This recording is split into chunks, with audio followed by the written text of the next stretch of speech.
Last 3 days na namin dito sa Morocco at babalik na kami sa Marrakesh. Very emotional nga si Mama dahil mamimiss niya daw kami. Bali mag-stay pa ang buong pamilya dito sa El Jadida dahil nag-rent sila for 1 month. Pero kami kailangan na naming bumalik sa Marrakesh dahil balak naming pumunta sa Majorelle Garden at may mga iba pa kaming gagawin. Grabe, ang bilis lang talaga ng bakasyon namin and for sure mamimiss namin talaga sila.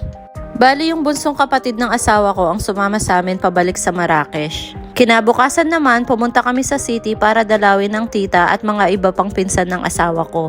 At bago pa kami makarating sa tita niya, nagpabili ng ice cream si Adam at pinrank naman nila ako sa snake na yan. Slide it.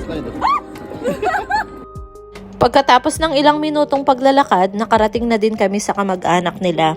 Hindi kami nagtagal sa pinuntahan namin dahil nag-book kami ng appointment para makita ang Majorelle Garden.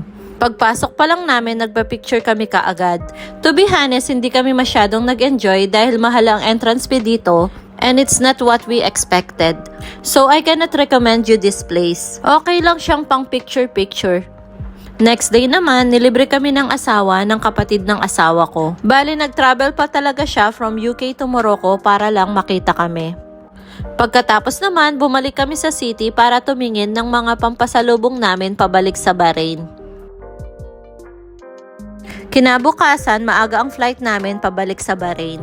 Pagkatapos naming makarating sa Kuwait dahil connecting flight kami, sinabihan kami ng airline staff na nakaalis na daw ang eroplano. So we end up staying in the airport hotel for free and free meal.